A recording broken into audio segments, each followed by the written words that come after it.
안녕하십니까. 2020년 교직원 추수감사 예배에 참석하신 연세의료원 가족 여러분을 진심으로 환영하며 축복합니다. 올해는 코로나19 세계적인 재난으로 인해서 끝이 보이지 않는 터널을 지나가고 있는 그런 느낌입니다. 그러나 지나온 삶을 돌아보니 가뭄의 단비처럼 감사한 일이 많았음을 고백하게 됩니다. 코로나19 방역의 최전선에서 헌신하며 적지 않은 성과를 거두어들인 우리 연세의료원 교직원들 한 분 한 분이 매우 자랑스럽습니다. 예배를 시작하며 앞뒤 좌우에 계신 선생님들과 눈인사 나누시겠습니다. 선생님이 계셔서 행복합니다. 선생님이 계셔서 참 감사합니다. 올해 한 해 동안 감사했던 일들을 조용히 묵상하시면서 2020년 연세의료원 추수감사 예배를 하나님 앞에 드리겠습니다.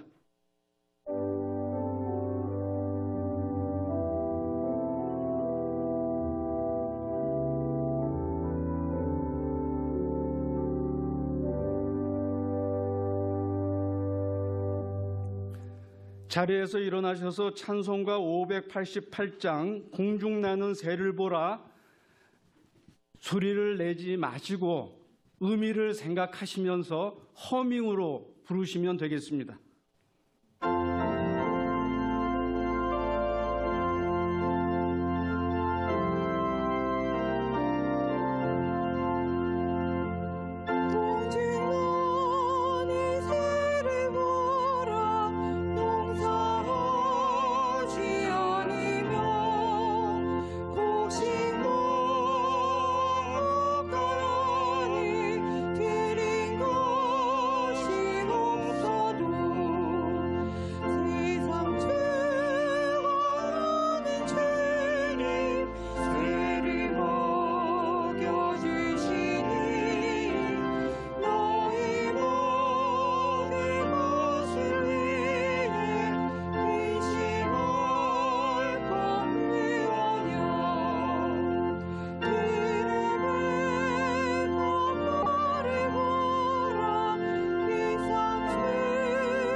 자리에 앉아주시기 바랍니다.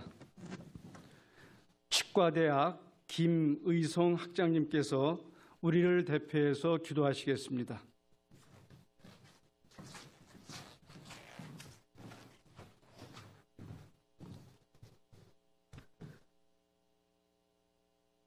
연세의료원을 선한 길로 인도하시는 사랑의 하나님 아버지, 우리의 인생을 주님의 선하신 뜻대로 이끄시어 주의 뜻에 따라 연세의료원에서 일할 수 있도록 인도하여 주신 주님의 은혜에 감사드립니다. 136년 전 광해원으로 시작한 세브란스가 많은 어려움 속에서도 주님의 도우심으로 오늘날 3개 대학과 신촌, 강남, 용인 세브란스 병원으로 이루어진 연세의료원으로 태어나게 하여 주신 주님의 의료우심에 감사드립니다. 코로나19의 전 지구적 유행과 태풍, 집중호우 등으로 인하여 지속된 경기 침체와 감염증에 대한 불안 속에서도 하나님이 저희들과 함께 동행하셔서 옳은 길로 인도해 주시고 어떠한 난관에 부딪히더라도 이겨낼 수 있는 능력을 허락하여 주시옵소서. 우리를 믿고 연세의료원을 찾아온 우리의 환우와 그들 가족들의 아픈 마음을 위로하고 격려할 수 있는 공감의 마음을 갖게 하여 주시옵소서. 이 시간 추수감사절을 맞아 우리에게 맡겨진 씨 뿌리는 자의 수고를 추수의 열매로 거두게 하옵시고 이를 통해 주님의 영광을 나타나게 하옵소서. 예수 그리스도의 사랑 안에서 추수감사절을 복되게 지나게 하시옵고 수고한 자의 기쁨을 누리게 하옵시며 그 기쁨을 허락하신 하나님을 찬양할 수 있도록 인도하여 주시옵소서. 오늘 예배를 인도하시는 김형준 목사님께 주님의 귀한 사명을 이루게 하시옵고 의료원 모든 구성원들이 각자의 소명을 성실히 다하여 자랑스러운 연세의료원을 만들어가며 모두는 한 사람을 소중히 하고 한 사람은 모두를 존중하여 받음에서 나눔으로 최고를 추구하는 일터가 되도록 지혜와 건강을 허락하여 주시옵소서. 우리가 구하고 생각하는 것에 항상 넘치도록 응답하실 것을 믿으며 우리의 길과 진리이시며 소망 되시는 예수 그리스도 이름으로 기도합니다.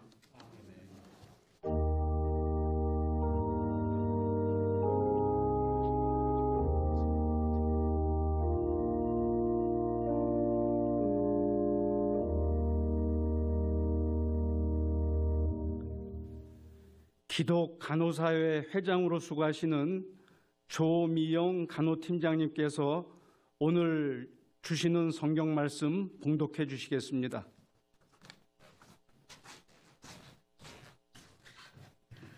오늘 우리에게 주시는 말씀은 데살로니가전서 5장 16절에서 18절까지의 말씀입니다. 항상 기뻐하라, 쉬지 말고 기도하라, 범사에 감사하라. 이것이 그리스도 예수 안에서 너희를 향하신 하나님의 뜻이니라. 아멘.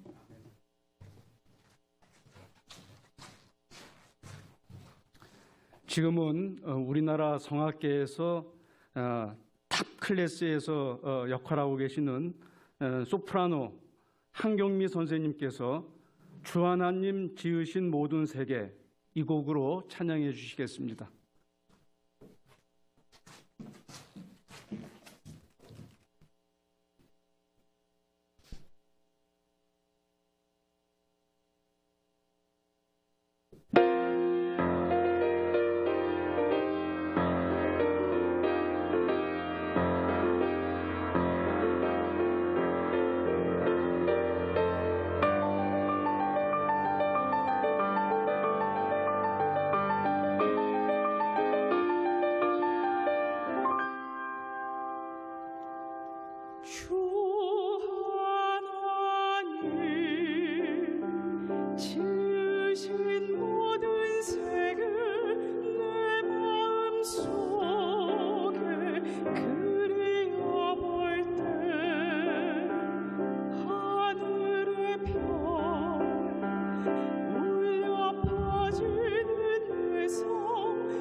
청명한 가을 하늘처럼 우리의 영혼을 맑게 해주시는 귀한 찬양 고맙습니다.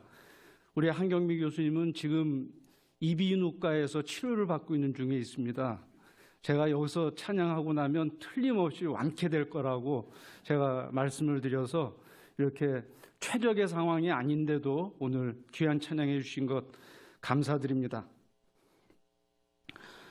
오늘 우리에게 말씀을 전해 주실 분은 동안교회 담임 목사이신 김형준 목사님이십니다. 한국 교계에서는 명설교가 중에 한 분이십니다.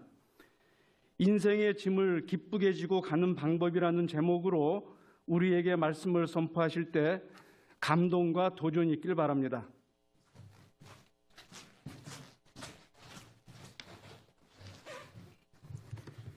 우리 목사님께서 설교자는 마스크를 벗어도 된다 그래서 제가 조금 벗겠습니다.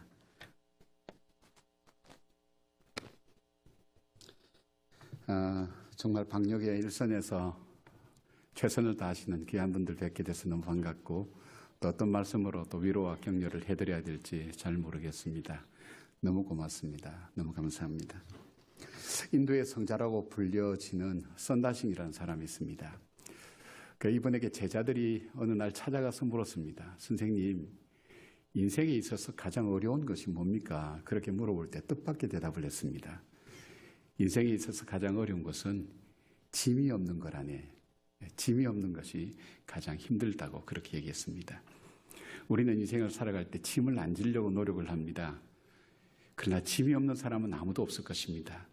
짐이 얼만큼 무거우냐, 가벼우냐, 얼만큼 크냐, 작으냐의 차이는 있지만 인생에 짐이 없는 인생은 아무도 없습니다. 우리가 어차피 짊어져야 될 짐이라면 이 짐을 기쁘게 지고 갈 수 있는 방법이 뭘까요? 행복을 얘기하는 사람, 많은 사람이 그 일 자체가, 행복한 일 자체가 사람을 행복하게 하고 불행한 일 자체가 사람을 불행하게 만드는 것이 아니라 그것을 어떻게 받아들이고 해석하느냐에 따라서 그 일은 불행한 일이 될 수도 있고 행복한 일이 될 수 있다고 했습니다. 그러면 우리 하나님의 말씀은 오늘 우리에게 인생에 짐이 있는 것을 아시는 그 하나님께서 이 짐을 기쁘게 그리고 가볍게 그리고 잘 지고 갈 수 있는 삶의 방법이 무엇인가 하는 것을 오늘 말씀을 통해서 우리에게 전해주고 있습니다. 그 첫 번째가 쉬지 말고 기도하라고 그렇게 말씀합니다. 기도들 다 하시죠. 우리가 기도를 하시면 또 기도하면 하나님께서 응답도 하시고 때로는 여러 가지 역사도 일어나고 또 의료 현장에 계셔서 철저하게 과학적이기도 하시지만은 그러나 뜻밖의 하나님의 놀라운 역사들을 발견할 때가 아마 적지 않을 거라고 생각이 되어집니다.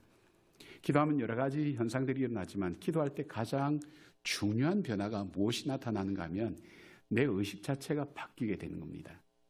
사람은 살아갈 때 자기 중심적이고 이기적인 생각을 가지고 생각합니다. 이걸 프레임으로 말하면 내가 태어나면서부터 또 공부하는 것, 경험하는 것, 이 모든 것들이 내가 인생을 바라보는 어떤 틀을 만들어줍니다. 그 틀 속에 반드시 들어있는 요소가 바로 자기중심적인 틀이 들어있는데 그래서 어떤 일을 보거나 어떤 사물을 볼 때도 자기중심적으로 볼 수밖에 없습니다. 상황은 다양해도 자기가 가지고 있는 그 틀을 가지고 볼 때마다 그 틀에 잘못 대응할 수도 있고 또 어려움을 당할 수도 있는 경우를 많이 바라봅니다. 그런데 이 패러다임이 시프트 되지 않아서 바뀌지 않아서 쉽게 말하면 우리가 말하는 고정관념이나 또 자기가 살고 있는 삶의 틀, 그 틀에서 벗어나질 못하기 때문에 때로는 절망이나 낙심이나 어려움이나 이런 부분으로 바라볼 때가 참 많습니다. 그런데 기도를 하게 될 때에 하나님께서 우리의 패러다임을 바꾸어 주십니다. 그러니까 우리가 보통 자기 중심적이고 이적인 사람들 속에서 그분이 인격적이라고 얘기할 때는 그 사람 속에 다른 사람의 생각과 마음을 배려할 줄 아는 사람을 인격적인 사람이라고 얘기합니다. 근데 그리스도인이라 그러면 성경에 보면 그리스도는 그리스도의 영이 있어야 됩니다. 그리스도의 영이 없으면 그리스도인이 아니라 그랬습니다. 이 말을 또 좀 더 쉽게 바꾸면 예수님처럼 우리가 느끼고 예수님처럼 볼 수 있고 예수님처럼 선택할 수 있는 것이 그리스도인에게 있어야 되는데 이것이 우리에게는 평소에 주어지지 않습니다. 그러나 우리가 기도를 계속하게 될 때 하나님께서는 우리에게 보는 관점을 바꿔주시고 그것을 해석하는 것을 달리 보여주는 하나님의 은혜를 경험하게 됩니다. 그래서 무슨 일이든지 기도할 때 내가 생각했던 내 틀로 보는 것이 아니라 하나님이 열어가시는 하나님의 길로 보는 것과 마찬가지라는 것입니다. 우리가 잘 아는 이야기 중에 두 사람이 목사님한테 질문을 했죠. 목사님, 기도할 때 담배 피면 됩니까? 그러니까 목사님 답이 그렇게 왔습니다. 기도는 하나님과의 거룩한 만남이요 친밀한 교제입니다. 하나님 앞에는 우리가 정결하고 늘 깨끗하게 나가야 됩니다. 하나님 앞에 기도할 때마다 우리는 늘 거룩한 마음을 가지고 나가야 됩니다. 그런 대답이 왔습니다. 근데 질문한 친구가 이렇게 했어요. 우리가 담배 필 때 기도해도 됩니까? 이렇게 질문했어요. 같은 얘기죠. 그러니까 어떤 답이 왔냐면 하나님은 언제든지 형제님과 만나고 싶어 하십니다. 형제님과 교제하고 싶어 하십니다. 언제 어디서나 어떤 상황 속에서도 기도해도 됩니다. 대답이 왔습니다. 같은 이야기지만 왜 이렇게 다를까요? 접근이 다르면 그리고 해석이 달라지고 해석이 달라지면 대답도 달라지고 결과도 달라진다는 것입니다. 그래서 우리가 고난과 어려움을 만나면 이를 늘려보고 줄여보고 뒤집어보고 그리고 반대로 해보고 여러 가지 방법을 쓰라고 이야기를 합니다. 그것이 뭐냐면 내가 갖고 있는 고정관념에서 패러다임을 바꾸는 겁니다. 내가 아는 삶이 내가 살아온 삶이 아니라 하나님께서 보여주시는 삶, 그 삶을 우리에게 보여주실 때 우리에게는 보이지 않던 길이 보이게 되고 그리고 알지 못하던 것을 알게 되고 깨닫지 못하는 것을 깨닫는 일들이 우리 속에 일어나기 때문입니다. 여러분이 어떤 짐을 지고 있는지 모르지만 그 짐에 대해서 보는 관점을 조금만 바꾸시면 하나님께서 그 짐을 우리에게 주신 하나님의 뜻을 알게 되면 그 짐을 기꺼이 기쁘게 그리고 가볍게 감당해 나갈 수 있는 지혜가 우리 속에 하나님께로부터 온다는 것을 기억하시면서 여러분이 고정관념으로 생각하고 있는 내 인생의 틀에서 기도하실 때 하나님께서 그 생각과 관점을 좀 바꾸어 주셔서 여러분 마음속에 그 짐이 아니라 새로운 것을 발견하고 깨닫게 되는 성숙과 성장의 기회가 되었으면 좋겠습니다.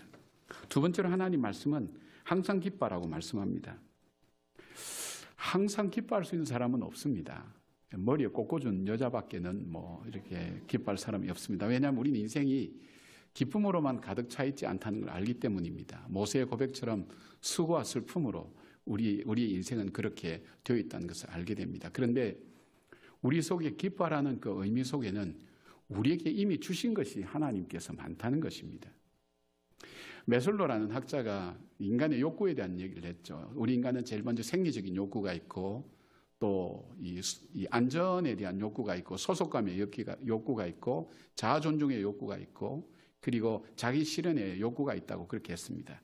그러니까 그 욕구를 가지고 있는 우리는 우리 의식 속에는 무엇이 늘 머물러 있는가 하면 내가 해야 될 일, 내가 해야 되는데 하지 못했던 일, 하고 싶은데 지금 기다리고 있는 일들, 이런 것이 우리 의식 속에 늘 머물러 있습니다.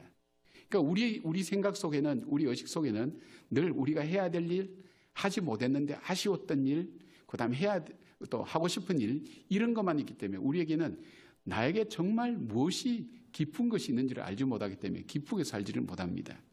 그러나 우리에게 어려운 짐의 문제가 따오면 나에게 짊어지고 있는 짐보다도 내가 감당해야 될 일보다도 나에게 하나님께서 주신 일들이 무엇인가, 또 하나님께서 나에게 이미 주신 것들이 무엇인가를 먼저 돌아볼 줄 아는 그런 마음으로 바꾸는 것, 그 생각으로 바꾸는 것이 굉장히 중요한 것입니다. 금산에 가시면, 김제 금산에 가시면 한국에 나오는 유명한 기억자 교회가 있죠. 이 교회는 한국 교회사에 나오는 유명한 이야기가 있습니다. 이 조덕삼 장로님하고 이자익 목사님에 대한 얽힌 이야기입니다. 조덕삼 장로님은 큰 지주였고 이자익 목사님은 그 밑에는 종이었습니다. 근데 테이트 선교사님이 그 조덕삼 씨를 전도하면서 조덕삼 씨가 예수를 믿고 그 다음에 이분이 교회를 거기에 세우게 되었는데 그게 기억자 교회입니다. 지금도 남아 있습니다. 여러분 가시면 도움이 될 겁니다. 근데 재밌는 일이 뭐냐면 이분의 손자들이 여러분이 잘 아시는 이미 작고하셨던 조세영 장로님이 국회의원이죠. 의원이기도 하고 주일대사도 하셨던 이분이 이 조덕삼 씨 손자입니다. 그리고 이자익 목사님의 손자가 누군가 하면 우리나라 고분자 화학자인 이규환 교수님입니다. 우리 연대 출신이죠. 예.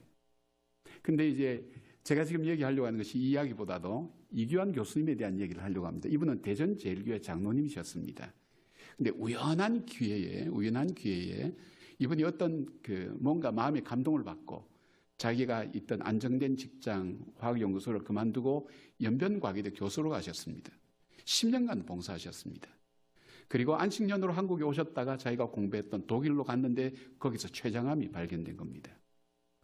그 대전제일교회 목사님 저하고 아주 가까운 분인데 이분이 이제 그 걱정을 저한테 얘기를 하는 거예요. 자, 하나님께서 병이 걸려도 낫게 하셔야 되는데 주님의 뜻대로 살았기 때문에 더 섬기고 봉사했기 때문에 헌신했기 때문에 근데 고칠 수도 없는 췌장암에 걸려서 왜 이렇게 내 인생을 이렇게 만들까? 그 대답 앞에 그 질문 앞에 뭐라고 대답해야 될까 걱정하면서 이 교수님을 찾아갔다는 것입니다.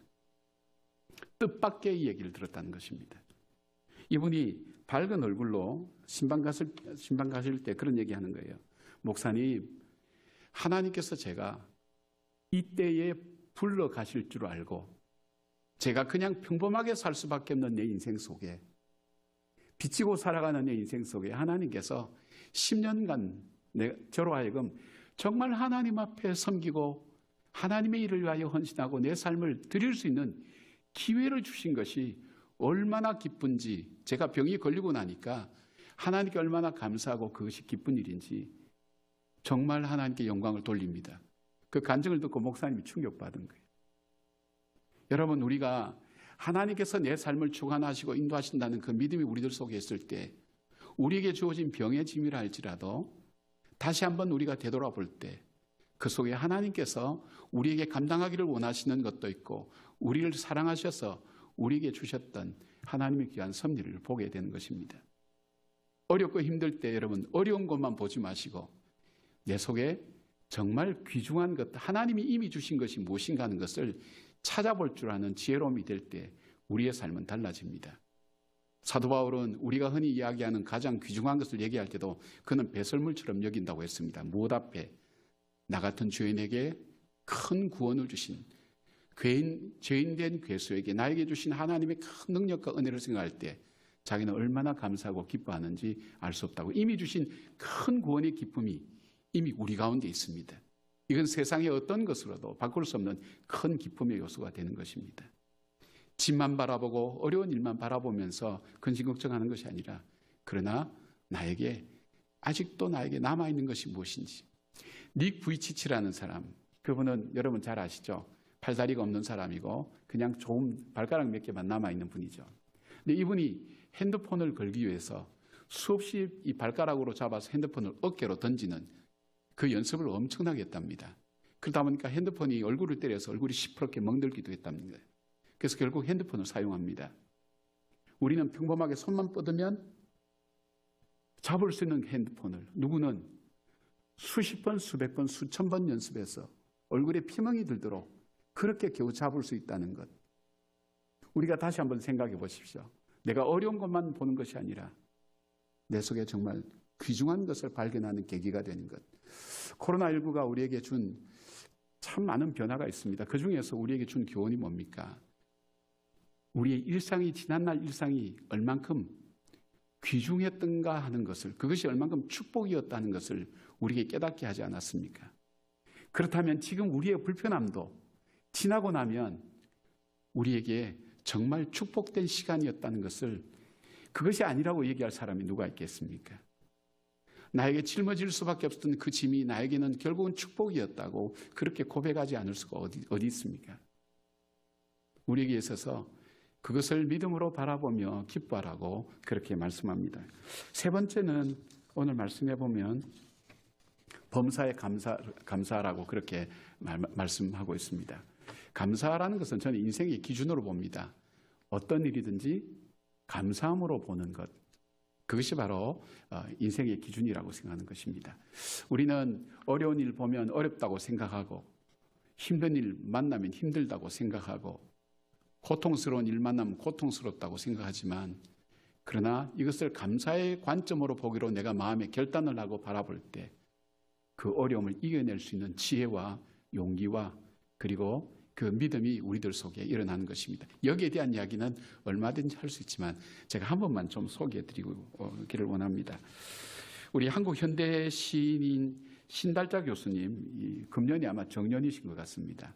신달자 교수님이 이 정년을 맞이해서 자기의 일생을 돌아보면서 책을 한 권 쓰셨습니다. 그 책 제목이 뭐냐면 나는 40의 생의 걸음마를 배웠다는 그 책입니다.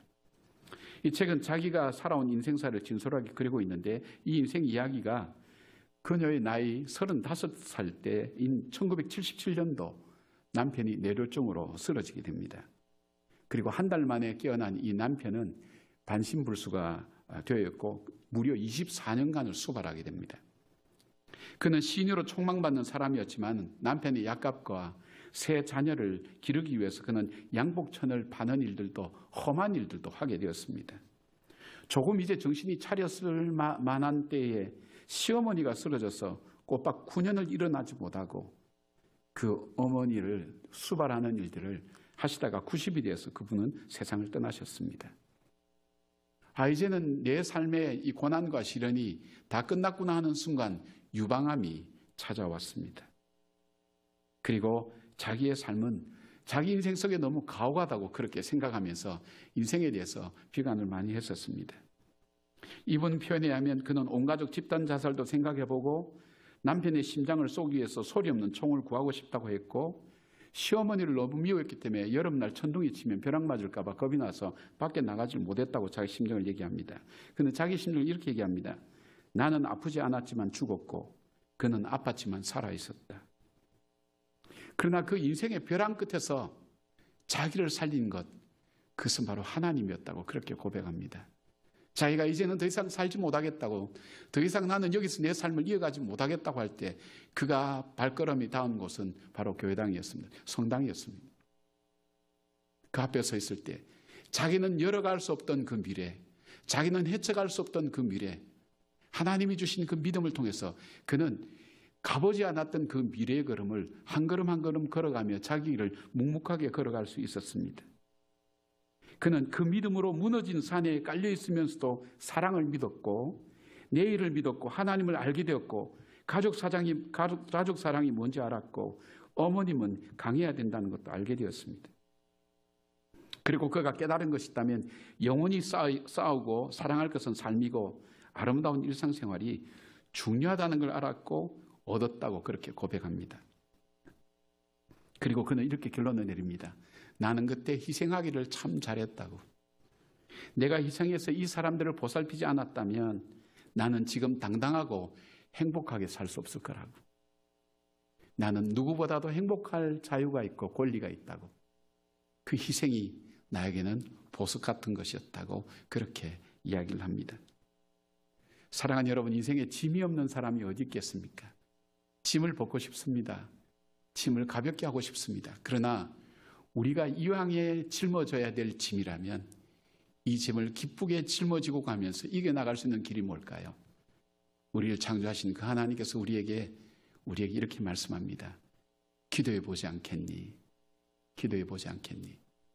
너 생각에는 미래가 없고 길이 없지만 나에게는 길이 있다고. 길을 열어가시는 그 하나님, 홍해를 길이 되게 하신 그 하나님이시라면 오늘 내 삶에 절벽처럼 놓여있는 이 현실 속에서도 우리에게 길을 열어가시는 그 하나님이라는 것, 바로 그 마음들이 기도를 통해서 우리에게 주시는 하나님의 지혜인 것을 봅니다.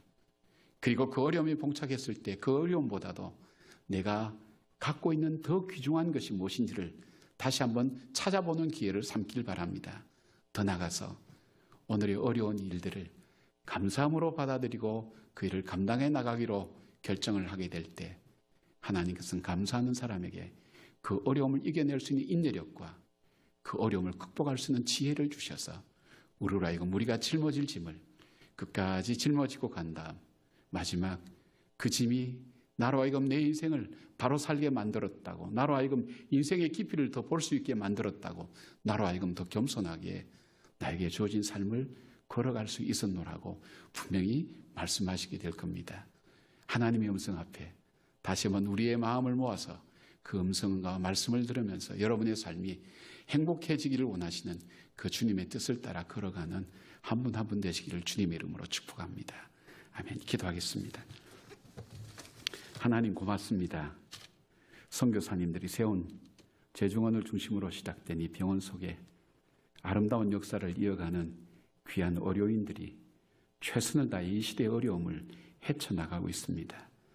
사랑하는 귀한 종들에게 하나님 지혜를 주시고 용기를 주시고 이 어려움이 어려움이 아니라 정말 연세의 어려우니 연세의 의료인들이 보석처럼 빛나는 기회가 될 수 있도록 하나님 붙들어 주시고 그것을 통해서 예수 그리스도의 영광이 드러날 수 있는 귀한 삶이 되게 하시며 때로는 짐처럼 다가오는 무거운 일들과 무거운 사람들을 하나님 기쁨으로 감당해 나갈 때 주께서 주시는 귀한 아름다운 삶을 주님 앞에 분명히 고백하고 자랑할 수 있는 우리의 삶이 될 수 있도록 도와주시길 원합니다.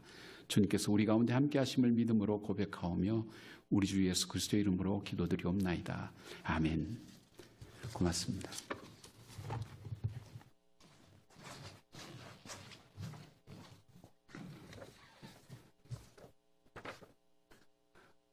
오늘 추수감사 예배에서 귀한 말씀을 선포해 주신 김용준 목사님께 감사드립니다. 또 찬양해 주신 한경미 교수님, 기도해 주신 김의성 치과대학장님, 성경 봉독해 주신 조미영 간호팀장님께 감사드립니다. 바쁜 일정 가운데서도 면대면 예배에 참석하신 우리 윤동섭 의료원장님을 비롯해서 여러 기관장 여러분들께 감사드리고요. 또 온라인으로 참여하신 우리 연세 의료원 가족들 한 분 한 분에게 감사드립니다.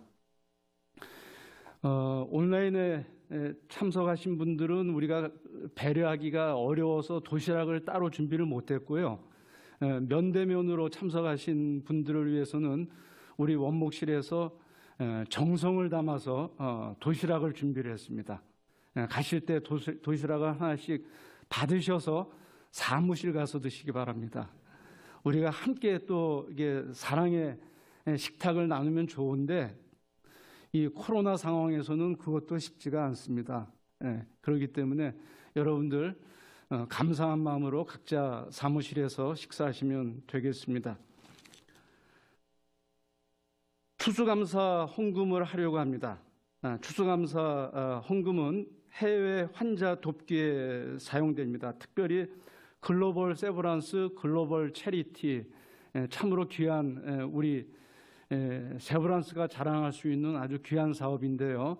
여러분들이 정성을 다해서 헌금해 주시면 그것을 세브란스 병원에 전달해서 해외 어려운 환자들에게 정말 잘 쓰여질 수 있도록 이 헌금이 기적의 치료의 어떤 그 시드머니가 될 수 있도록 그렇게 사용하겠습니다. 여러분들 지난 부활절 헌금은 1,120만 원 헌금을 해주셔서 코비드19 후원금으로 세브란스 병원에 전달을 했는데 이번에도 같은 방식으로 전달하도록 그렇게 하겠습니다. 드려질 헌금을 생각하면서 제가 헌금기도 하겠습니다.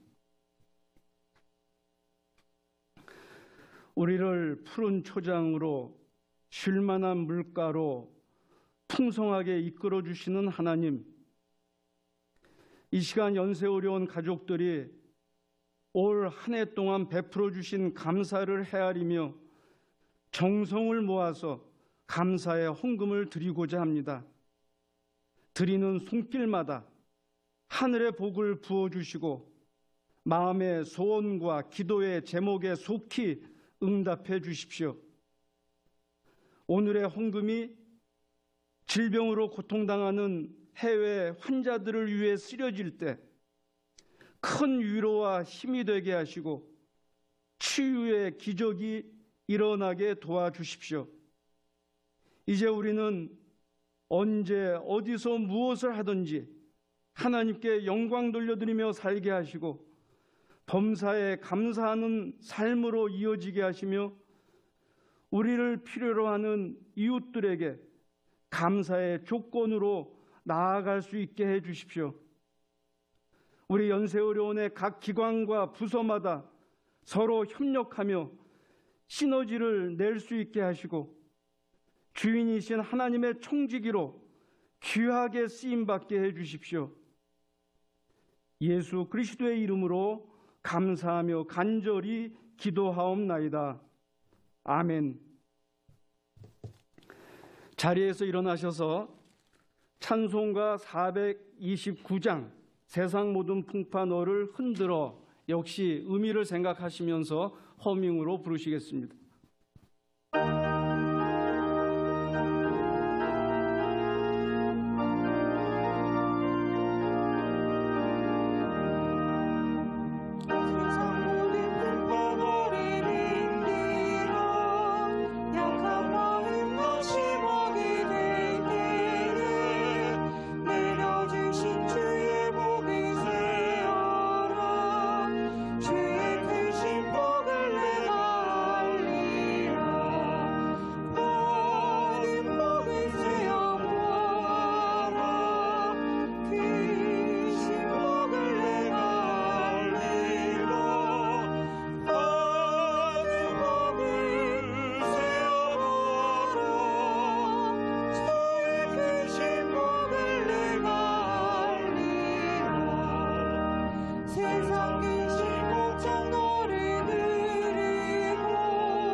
우리를 구원하기 위해서 십자가에 달리신 예수 그리스도의 은혜와 우리를 분에 넘치는 일터 연세의료원으로 불러주신 하나님의 큰 사랑과 큰 비전을 품고 용기 있게 나아가도록 이끌어주시는 성령의 인도하심이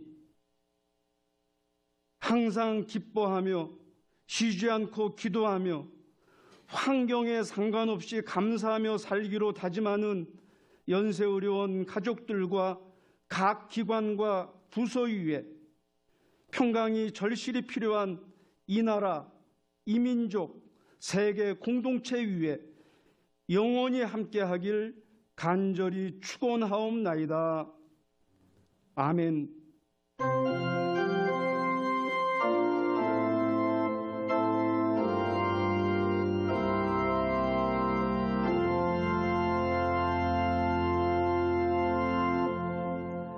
추수감사 예배에 끝까지 함께해 주신 여러분께 감사드립니다. 있는 자리에서 감사가 넘쳐나는 여러분들의 삶이 되기를 바랍니다.